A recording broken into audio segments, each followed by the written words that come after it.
Hello दोस्तों, नमस्कार, good morning आप सभी को। तो बहुत बहुत स्वागत है आप सबका हमारे यूट्यूब चैनल हिंदी एकेडमी परिवार में। कैसे हैं आप लोग? मैं उम्मीद करती हूँ आप सब बहुत बढ़िया होंगे और आप सबकी पढ़ाई भी बहुत अच्छी चल रही होगी। तो दोस्तों, जो भी भाई बहन चैनल में पहली बार हैं वे चैनल को सब्सक्राइब कर लें, बेल आइकन प्रेस कर लें, जिससे हमारे वीडियोज़ की हर नोटिफिकेशन मिल जाया करे। और दोस्तों, क्लास को खूब शेयर किया करिए, जिससे और भी भाई बहन हमसे जुड़ पाएँ। तो आज की क्लास मैं लेके आई हूँ, मॉक टेस्ट 12 है और दोस्तों हिंदी साहित्य के अंतर्गत हम भक्ति काल पे चर्चा करेंगे।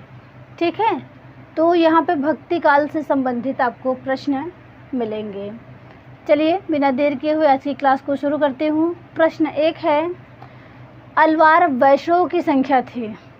अलवार वैष्णव की संख्या थी 12 थी, ऑप्शन ए है, 9 थी, ऑप्शन बी 63 थी, ऑप्शन सी है, और 84 थी, ऑप्शन डी है।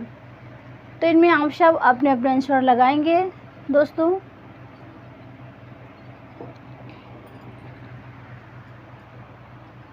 तो देखिए यहाँ पे अलवार वैष्णव की संख्या पूछी गई है। अलवार वैष्णव की संख्या दोस्तों 12 थे।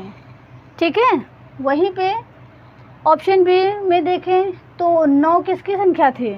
नाथों की संख्या थी। 9 जो है ये नाथों की संख्या थी। और 63 दोस्तों नैनार,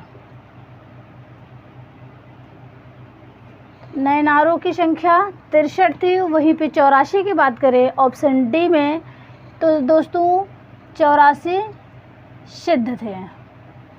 सिद्धों की संख्या 84 थी। चलिए नेक्स्ट देखते हैं, कृष्ण के साथ राधा की महानता किस संप्रदाय की विशेषता है?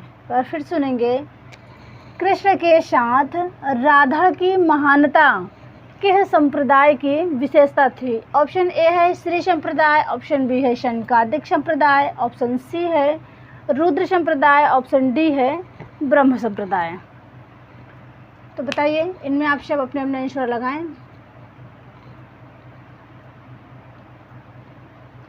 और दोस्तों ये जो संप्रदाय दिए गए हैं इनका मत भी खूब पूछा जाता है। ये संप्रदाय किससे संबंधित है, किस आचार्य से संबंधित है? ठीक है,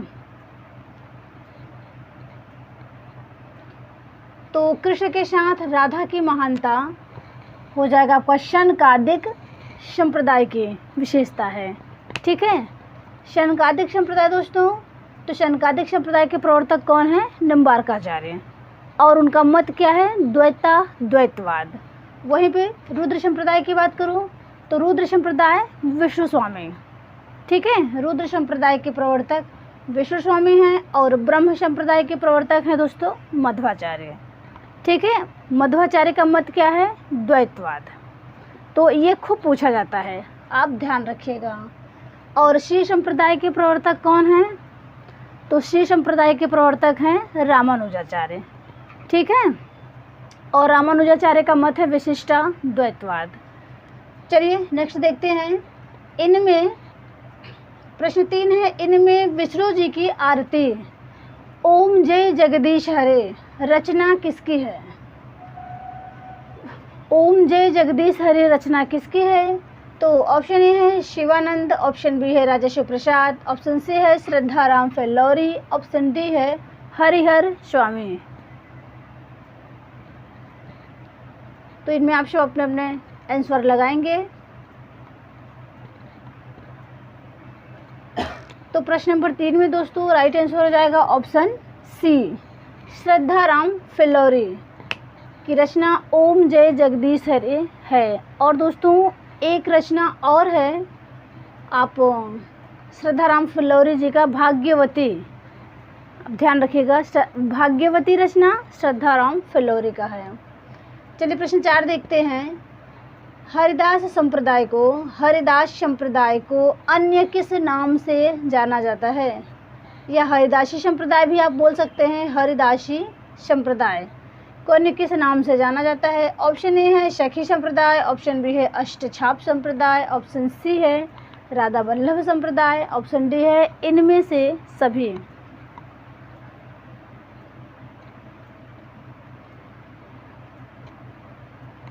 तो हरिदास संप्रदाय को दोस्तों सखी संप्रदाय के नाम से जाना जाता है।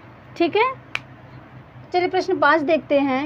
निम्न में कौन श्री कृष्ण भक्ति का संप्रदाय नहीं है? यहाँ 4 संप्रदाय दिए हुए हैं और वो कृष्ण भक्ति से संबंधित नहीं हैं, वही आपको बताना है। तो ऑप्शन ए है श्री वल्लभ संप्रदाय, ऑप्शन बी है हरिदासी संप्रदाय, ऑप्शन सी है गौड़ी संप्रदाय, ऑप्शन डी है तत्सुखी संप्रदाय।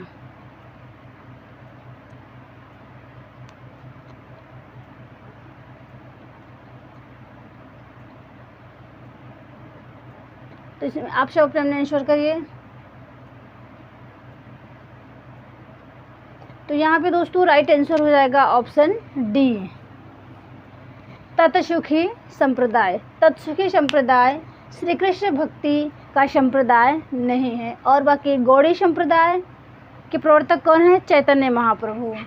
श्री ये वल्लभ संप्रदाय ये सब कृष्ण से संबंधित है। ठीक है, चलिए प्रश्न 6 देखते हैं।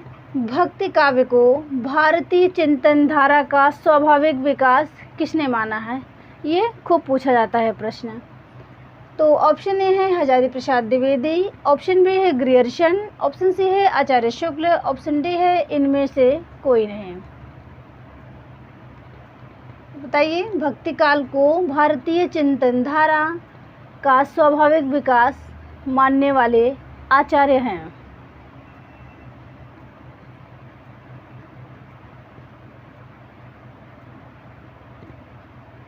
तो यहाँ पे दोस्तों राइट आंसर आपका हो जाएगा ऑप्शन ए, हजारी प्रसाद द्विवेदी। हजारी प्रसाद द्विवेदी जी भक्ति काव्य को भारतीय चिंतन धारा का स्वाभाविक विकास माने हैं। वहीं पे दोस्तों ग्रियर्सन की बात करूँ तो ग्रियर्सन जी भक्ति काव्य को ईसाइयत की देन मानते हैं और आचार्य रामचंद्र शुक्ल जी बाहरी आक्रमण की प्रतिक्रिया मानते हैं। ठीक है, प्रश्न 7 देखते हैं। निर्गुण धारा के ज्ञानाश्रय शाखा को संत काव्य नाम देने वाले आचार्य नहीं हैं। एक बार फिर सुनेंगे। निर्गुण धारा के ज्ञानाश्रय शाखा को संत काव्य नाम देने वाले आचार्य नहीं हैं। ऑप्शन ए है रामकुमार वर्मा, ऑप्शन बी है परशुराम चतुर्वेदी, ऑप्शन सी है गणपति चंद्रगुप्त, ऑप्शन डी है आचार्य शुक्ल। बताइए वे कौन से आचार्य हैं जिन्होंने संत काव्य नाम नहीं दिया है?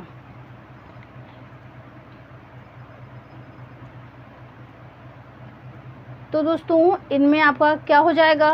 ऑप्शन डी हो जाएगा, आचार्य रामचंद्र शुक्ल। आचार्य रामचंद्र शुक्ल ने भक्ति काल के निर्गुण धारा के ज्ञानाश्रय शाखा को संत काव्य नहीं दिया है। यहाँ पे आंसर है ही, उन्होंने ज्ञानाश्रय शाखा नाम दिया है। ठीक है, जबकि रामकुमार वर्मा ने निर्गुण धारा को संत काव्य नाम दिया है। परशुराम चतुर्वेदी जी, गणपति चंद्रगुप्त जी, ये तीनों लोग संत काव्य नाम दिए हैं और आचार्य रामचंद्र शुक्ल जी निर्गुण भक्ति धारा को ज्ञानाश्रयी शाखा नाम दिए हैं। ठीक है, प्रश्न 8 देखते हैं। इनमें रामानंद की शिष्य परंपरा में नहीं आने वाले कवि हैं। बताइए, ऑप्शन ए है कबीरदास जी हैं, ऑप्शन बी नरहरि दास, ऑप्शन सी है रैदास, ऑप्शन डी है मलुकदास।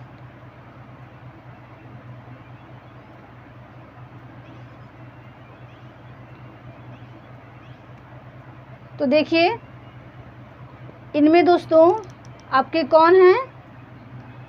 तो यहाँ पे आपका राइट आंसर हो जाएगा ऑप्शन डी, मलुकदास जी रामानंद जी की शिष्य परंपरा में नहीं आते हैं। ठीक है, और वहीं पे ये मलुकदास के गुरु जो हैं दोस्तों, ये भी पूछा जाता है तो पुरुषोत्तम है। इनको आप ध्यान रखिएगा, जानते हैं तो ठीक है, नहीं जानते हैं तो इनको नोट कर लीजिएगा। मलुकदास के गुरु हैं पुरुषोत्तम। ठीक है, और कबीरदास, नरहरिदास, रैदास ये सब रामानंद की शिष्य परंपरा में आते हैं। ठीक है, तो चलिए आगे देखते हैं।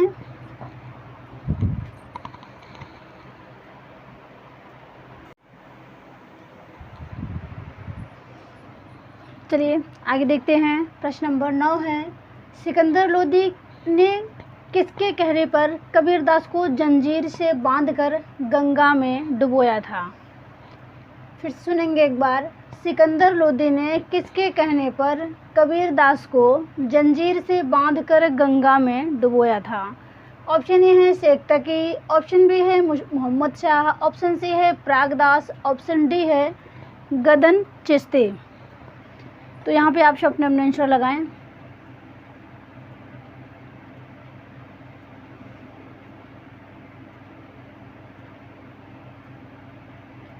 तो यहाँ पे दोस्तों राइट आंसर हो जाएगा आपका ऑप्शन ए।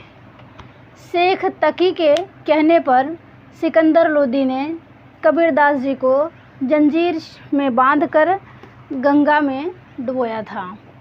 और दोस्तों ये प्रागदास की बात करूँ तो ये हरिदास के गुरु हैं। प्रागदास हरिदास के गुरु हैं, ठीक है। और ये जो गदन चिश्ती जो हैं ये किसके शिष्य हैं?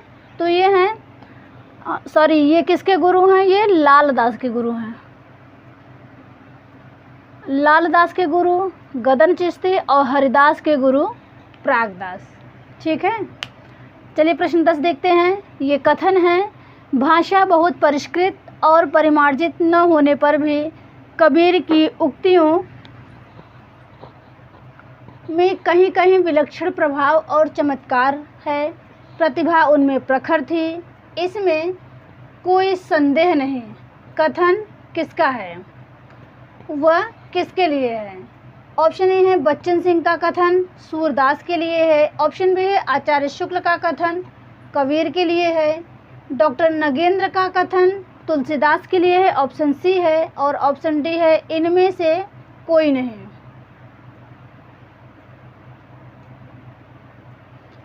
तो कथन भी खूब पूछे जाते हैं, एक बार फिर सुन लीजिए। भाषा बहुत परिष्कृत और परिमार्जित न होने पर भी कबीर की उक्तियों में कहीं कहीं विलक्षण प्रभाव और चमत्कार है। प्रतिभा उनमें प्रखर थी, इसमें कोई संदेह नहीं। कथन किसका वह किसके लिए है? तो सभी लोग जान गए होंगे इन कथन में कबीर का नाम भी है। तो ये यहाँ पे राइट आंसर है दोस्तों, ये आचार्य शुक्ल जी ने कबीर के लिए कहा है। प्रश्न 11 देखते हैं। पुरुष विलास ज्ञानबोध रतन खान, पुरुष विलास ज्ञानबोध रतन खान इत्यादि रचना के लेखक हैं। ऑप्शन ए है मलूकदास, ऑप्शन बी है नाभादास, ऑप्शन सी है रज्जब, ऑप्शन डी है दादू दयाल। बताइए यहाँ पे आप सब अपने अपने आंसर। तो देखिए पुरुष विलास ज्ञानबोध रतन खान दोस्तों ये चर्चित रचनाएं हैं और ये बहुत बार परीक्षा में पूछी गई है। ये है आपके मलूकदास की रचना, ठीक है। अभी आपने मलूकदास के गुरु का नाम पढ़ा पुरुषोत्तम दास, ठीक है, पुरुषोत्तम। तो इनके गुरु पुरुषोत्तम हैं और पुरुष विलास ज्ञानबोध रतन खान भी इनकी चर्चित रचना है मलूकदास की। नाभादास का दोस्तों सभी लोग जानते होंगे आप सब, तो नाभादास का है अष्टयाम, ठीक है। रज्जब का दोस्तों, रज्जब के चर्चित रचना है सबंगी, सबंगी रज्जब का है, और दादू दयाल की रचना अंगवधु, ठीक है। प्रश्न 12 देखते हैं। सहजोबाई किस शाखा की रचनाकार हैं? सहजोबाई किस शाखा के रचनाकार हैं? ऑप्शन ए है कृष्ण भक्ति शाखा, ऑप्शन बी है राम भक्ति शाखा, ऑप्शन सी है ज्ञानाश्रय शाखा, ऑप्शन डी है इनमें से सभी। तो सहजोबाई ज्ञानाश्रय शाखा के रचनाकार हैं, ठीक है। प्रश्न 13 देखते हैं।